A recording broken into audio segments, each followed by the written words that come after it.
All right, so this should be the final update we have for a bit in regards to Black Ops 6. Feels weird doing 3 back-to-back-to-back update videos. I'm ready to get back into the swing of the regularly scheduled content here going into the weekend, but for the time being, let's fill you in on everything you need to know about this update and what it changed. Drop your thoughts as we go along, drop a like if you enjoyed the video, and make sure to subscribe to stay up to date with all things Black Ops 6 and more FPS content. We're now on that road to 700,000 subscribers, so if you'd like to join us and stay up to date with everything, I'd love to have you in the community. For now, let's get into it. So for Black Ops 6, let's start out on the multiplayer side of things here. That's the stuff that I primarily focused on as is, but the big thing added with today's update was the hit list event, our first of the seasonal events here that we end up seeing. This will end up being around for the next 2 weeks here, which will be an event with personal and community goals to end up achieving.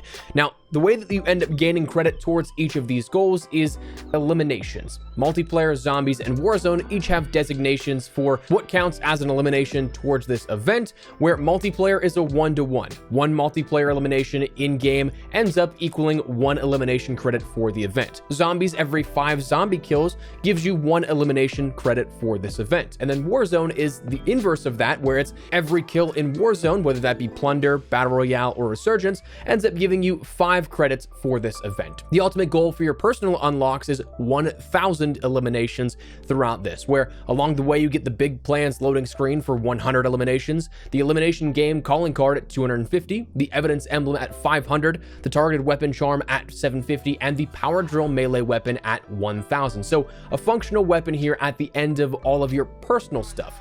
Now, that said, we also talked about how there is a personal and a community side to this. The community element, this you can only impact with your own playtime, obviously. But as you put together every single person playing Black Ops 6, it's going to start to add to that community total here, where you end up getting the buffer weight stock at 8 billion eliminations, the shadow perk at 16 billion, the hand cannon at 24 billion, the veteran perk for Warzone in particular at 32 billion, and the Sierra 9mm special pistol, that's going to be at 50 billion.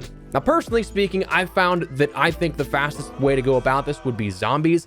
It feels more tedious just because it is something that is so droning, so monotonous, but at the same time, time management wise, I think it's probably faster than trying to get 1,000 kills across like domination matches or something in multiplayer. Like, if you average 50 kills a game, which I'm sure is high for a lot of people to be maintaining that every single game, that's still about 20 games that it would take you to end up getting that. And with an average time of about 10 minutes, so let's say it's a little over 3 hours of play, not including searching time or load in and out time. So you're probably looking at closer to 4 hours to complete this for yourself just by playing multiplayer.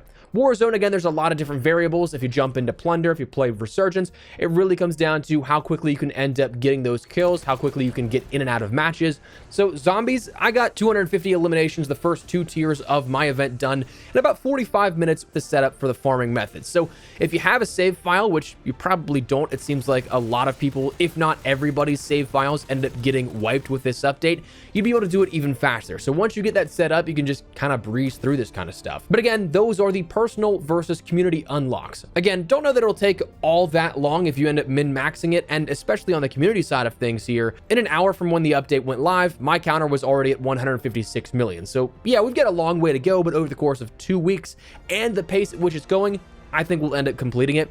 And for the record, there's also never been an event in COD history that has utilized the community challenge way as of unlocking items that a functional piece of content was ever not earned. So even if no one played, it'd still be artificially boosted. My guess would be that we'd miraculously get it on the last day. Almost guarantee that. But again, if somehow that does not happen, if anything is missed in either the personal or the community tabs, you'll end up having the ability here at mid-season to unlock these via the armory, where this would allow you to activate any item of functional content that you did not earn from prior events, prior seasonal battle passes and stuff. But once you activate it, it's earned by just general XP accumulation. So earned by simply playing the game. So that's the event here and the big sort of marquee item out of this update itself. But we also did get additional changes for multiplayer, zombies, and Warzone. Additional changes in the way of multiplayer. The playlists have been updated where you still have those main focal points that you had from the start of Season 1, but you also had 10v10 re-added into the equation, this time in the quick play selection. So it's not going to be in that featured tab where you see it immediately. You do have to go in and activate it through your quick play, but you can end up playing that in both core and hardcore now, which is definitely nice. Hideout, Extraction, and Protocol were also all added to that map pool, so there's a little bit more here, and the newer maps added into that rotation. Ranked play, we saw a few adjustments where the RCXD was restricted. We saw issues of the game ending in a draw fixed out.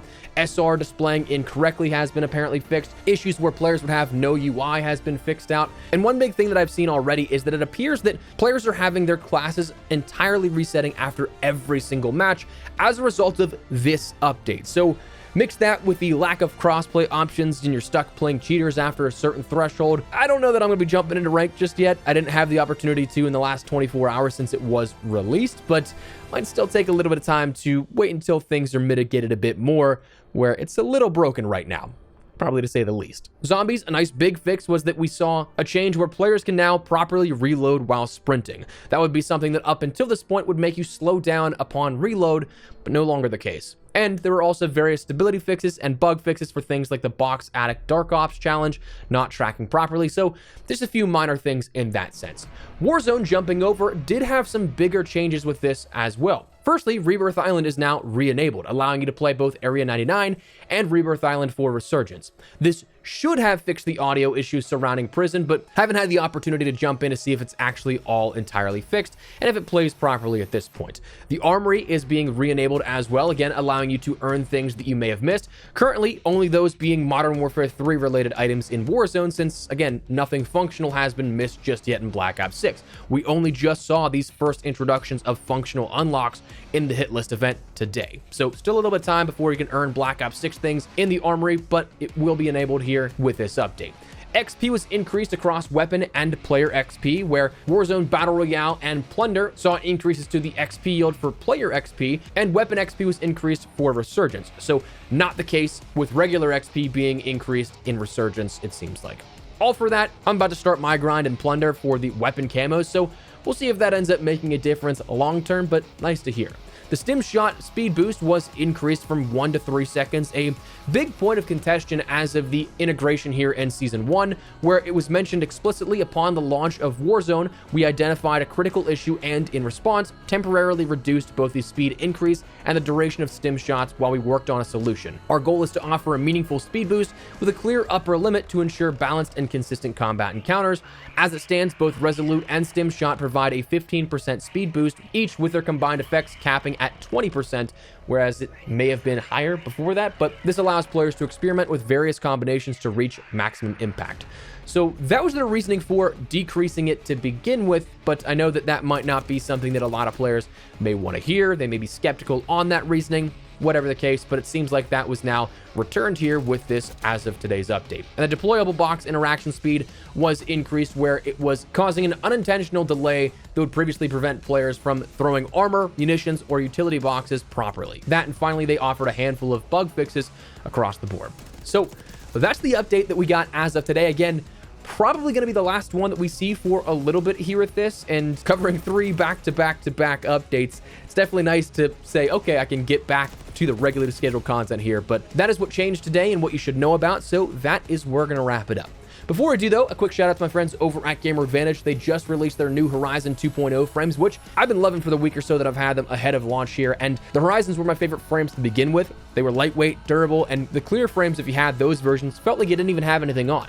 Now with the 2.0, the new versions, they're more durable, sturdier. Like, the frame strength was absolutely the first thing that I noticed when I got my review pair here with me. And of course, they're still incredibly comfortable. So, full transparency, they are a bit more of an investment, but if you're like me, you're looking at a monitor, phone, or gaming for a good chunk of the day, like Black Ops 6 has absolutely consumed me. So if you're like me, you're looking at any of that stuff, I'd highly recommend checking out their website where they can better break down the science of it all. Having worked with them now for going on 4 years, what I can personally say is I'd highly recommend them, but if you want to check it out for yourself, check the link in the description below. And if you want to pick something up for yourself, use code Espresso to get 10% off your entire order. But that is where we're going to wrap it up. Let me know your thoughts down below. Drop a like if you enjoyed the video, and make sure to subscribe to stay updated with all things Black Ops 6, as we still have a lot on deck you guys won't want to miss. But for now, thanks so much for watching.